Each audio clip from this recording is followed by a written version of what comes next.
श्रीमान संजय सिंह जी। धन्यवाद मान्यवर, आपने इस महत्वपूर्ण बिल पे मुझे अपनी बात कहने का मौका दिया। मान्यवर, मैं अपनी बात की शुरुआत नीट पेपर लीक के कारण जिन 21 बच्चों ने आत्महत्या करके अपनी जान दी, उनको सर झुका के नमन करते हुए, श्रद्धांजलि देते हुए अपनी बात शुरू करना चाहता हूं। मैं उन लोगों को भी श्रद्धांजलि देना चाहता हूं जो पिछले 10 साल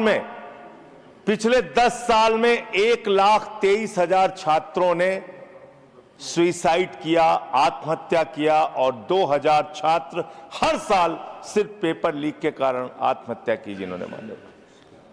मान्यवर, मैं ये बिल पढ़ रहा था और आपने नीट के पेपर लीक के कारण जब 22 लाख बच्चे प्रभावित हुए तो आपने कहा री एग्जाम कराएंगे। पहली बार जब आपने एग्जाम कराया तो 22,80,000 बच्चे उसमें बैठे थे, लेकिन दोबारा जब आपने री एग्जाम कराया तो उसमें मात्र 20 लाख बच्चों ने हिस्सा लिया। 2,80,000 बच्चों ने हिस्सा नहीं लिया। उस गुनाह के लिए, उस पाप के लिए जिम्मेदार कौन है? दूसरी बात मान्यवर, यह बिल देख के मुझे लगता है कि सरकार खुद स्वीकार कर रही है कि देखो भाई, पेपर लीक तो होगा, पेपर लीक हम नहीं रोक पाएंगे, पेपर लीक होगा। हत्या के खिलाफ सख्त कानून बनता है, बलात्कार के खिलाफ सख्त कानून बनता है। तो कोई हत्या का अपराधी होता है, बलात्कार का अपराधी होता है जिसको सजा मिलती है। पेपर कराने की जिम्मेदारी तो सरकार की है मान्यवर, पेपर कराने की जिम्मेदारी तो सरकार की है। आपको अपने ऊपर कॉन्फिडेंस ही नहीं है कि आप ऐसा पेपर कराएंगे जिसमें पेपर लीक ना हो। यह आपको कॉन्फिडेंस नहीं, इसलिए आप ये कानून लेके आए। कानून में लिखा क्या है? इस कानून में आप लिख रहे हैं 2 महीने में इन्वेस्टिगेशन पूरी हो जाएगी, 3 महीने में ट्रायल खत्म हो जाएगा। 2 महीने में इन्वेस्टिगेशन पूरी हो जाएगी, 3 महीने में ट्रायल खत्म हो जाएगा। कितने कोर्ट हैं आपके पास? पूरे देश में कितने जजेस हैं आपके पास? फास्ट ट्रैक कोर्ट की असलियत मान्यवर पता है आपको? 2.5 lakh cases fast track court के अंदर पेंडिंग पड़े हुए हैं। यह आपकी हकीकत है। फास्ट ट्रैक कोर्ट की हालत यह है, एक लड़की एसिड विक्टिम, शाहीन नाम है उसका, 15 साल तक फास्ट ट्रैक कोर्ट में उसका मुकदमा चला और 15 साल के बाद सारे के सारे आरोपी बरी हो गए। क्या फास्ट ट्रैक कोर्ट की बात आप कर रहे हैं? गुमराह करने की बात आप करते हैं।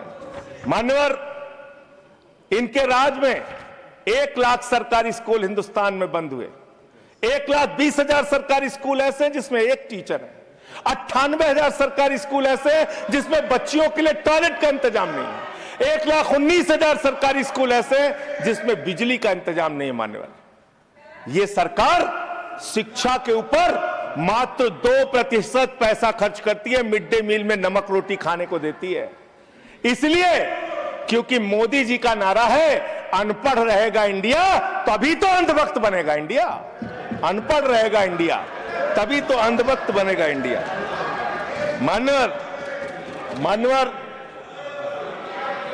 इस सरकार ने कोयला चुराया, गैस चुराया, बिजली चुराई, पानी चुराई, शिक्षा चुराया, स्कूल चुराया, अस्पताल चुराया, पेपर चुराया। हम लोगों ने सोचा अब क्या चुराएंगे? बोले हम चंदा भी चुराएंगे, राम का चंदा भी चुराएंगे।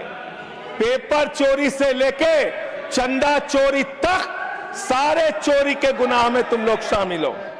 मान्यवर, किसान आंदोलन करता है तो खालिस्तानी हो जाता है। किसान आंदोलन करता है तो खालिस्तानी हो जाता है। मुसलमान आंदोलन करता है तो पाकिस्तानी हो जाता है। नौजवान आंदोलन करता है तो चाइनिस्तानी हो जाता है। लेकिन मैं इस सरकार के बारे में कहना चाहता हूं, जो लोग AK-47 चलाते हैं, छात्रों के सर पे लाठियां चलाते हैं, आंसू गैस के गोले छोड़ते हैं, वो सरकार आतंकवादियों जैसा आचरण कर रही है, आतंकवादियों जैसा व्यवहार कर रही है। मैं ये कहना चाहता हूं। मान्यवर, प्लीज कंक्लूड, प्लीज। मान्यवर, मैं आपके माध्यम से इनको एक सुझाव देना चाहता हूं। इनकी एक सांसद ने वहां पर गई हुई नौजवान, खत्म कर रहा हूं सर, सबको ऊपर आपने 1-2 मिनट मुझे भी दे दीजिए, टाइम खत्म हो रहा है, बोलिए बोलिए सर। अभी तो 3 मिनट बाकी है सर, बोलिए सर। छात्र जो गए वहां आंदोलन करने, उनको बर्बरता पूर्वक मारा गया, लाठियों से पीटा गया सर, उनके सर फोड़ दिए गए, उनके ऊपर आंसू गैस के गोले छोड़े गए, वो चीखते रहे, चिल्लाते रहे, 500 छात्रों को घायल किया। और बिहार के अंदर इन लोगों ने AK-47 चलाया सर। वो आतंकवादी हैं हमारे छात्र, वो हमारे घरों के बच्चे आतंकवादी हैं सर, जिनके ऊपर आपने गोलियां चलाई।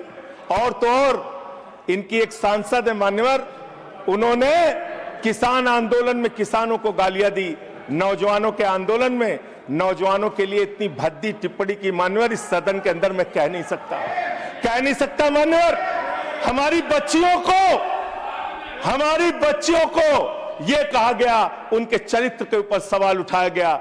मैं निवेदन करना चाहता हूं JP नड्डा जी से, समझाइए अपने उस सांसद को। अभी तो उसको एक थप्पड़ पड़ा, सिर्फ 5 उंगली के निशान पड़े थे। ऐसी बात करोगे, गटर जेनजी को गटर कहोगे, जेनजी को गटर करोगे, तो तुम्हारी सरकार को इस देश का नौजवान, इस देश का जेनजी पकड़ के गटर में डालने का काम करेगा। इसलिए तुम्हारी सरकार को मान्यवर, इसलिए मैं आपसे निवेदन करना चाहता हूं, नौजवानों को गटर जेनजी मत बोलो, तुम्हारी सरकार को उठा के वो गटर में डालने का काम करेंगे मान्यवर। इसमें ऐसे प्रावधान आप लेके आए हैं। माननीय संजय जी, मैं बस खत्म कर रहा हूं। अकेले स्पीकर हैं आप? हाँ, अकेले हैं। अकेले। सर, मैं ये सोच रहा था कि ये सरकार ऐसा कानून लेके आए, अकेले रहेंगे तब भी तुम्हारे खिलाफ लड़ेंगे, याद रखना। माननीय संजय जी, अकेले रहेंगे तब भी तुम्हारे खिलाफ लड़ेंगे। ये दादागिरी कहीं और दिखाना। बैठ जाओ, चंदा चोरी करते हो तुम लोग। माननीय तरुण जी, माननीय Sanjay ji, address the chair, chair को एड्रेस करें, एड्रेस द चेयर। माननीय संजय जी, मैं सीरियल कर रहा हूं सर। अरे नहीं, एड्रेस द चेयर। माननीय तरुण जी, पेपर चोर, प्लीज प्लीज। सर, मैं सोच रहा था संजय जी, अंतिम में एक बात माननीय तरुण जी, पेपर चोर, प्लीज।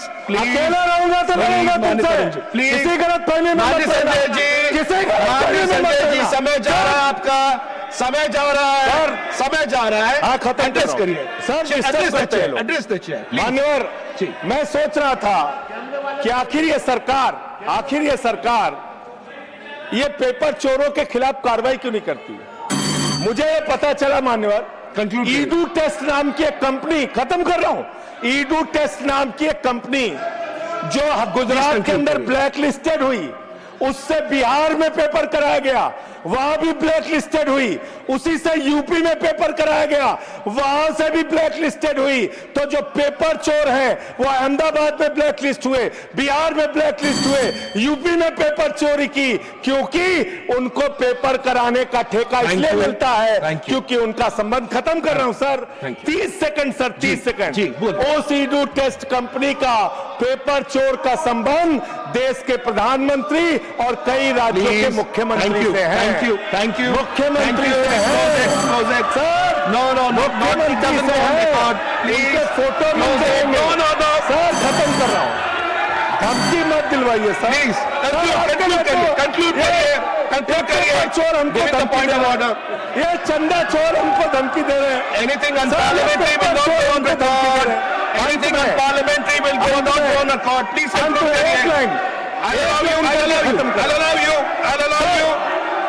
चंद्रशेखर जी के अंतिम लाइन कंक्लूड करिए। आप ही आ रहे हैं सर, हम कंक्लूड करिए। I have to allow you, conclude करिए। बिठाइए कंक्लूड करिए। पेट पे दर्द शुरू हो गया संजय जी, मिर्गी के झटके आ रहे हैं सर, करिए, उनको समझाइए। कंक्लूड करिए प्लीज। मिर्गी के झटके आ रहे हैं सर, उनको समझाइए सर, मैं आपको समय दूंगा। I'll give you the time, please. Conclude करिए सर, कंक्लूड करिए। अंत में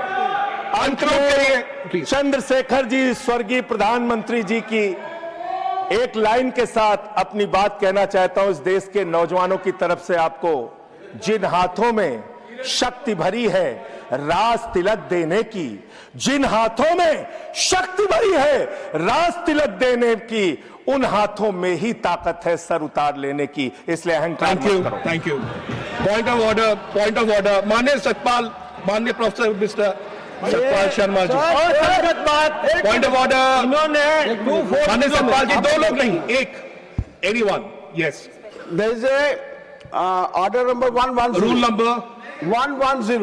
110, scope of debate. Yeah. Okay. Anything unparliamentary will not go on record. We will examine. Point taken. Ruling Everything. made. Yes, It please. is not Sudhanshu ji. unparliamentary. देखिए, I made my ruling. Sudhanshu ji, माननीय सुधांशु जी, इन्होंने माननीय प्रधानमंत्री जी का नाम लिया है इस ढंग से, तो ही हैज टू ऑथेंटिकेट। किस बेस पे इन्होंने कहा कि अगर प्रधानमंत्री जी आपने का ऐसा उससे कहा, कोई you संबंध? may authenticate it. जी जी जी प्लीज चेयर से ऑर्डर कीजिए। जी जी, ऑथेंटिकेट करिएगा। हाँ, मैं ऑथेंटिकेट करूंगा। Sure. Thank you. Thank you, everyone, to your places. Everyone to your places. My ruling is very clear. I've heard the point of order. Anything will be examined. Anything which is not in accordance of rules will not be there. Point made. We'll move on. Professor Manoj Kumar Jha, please.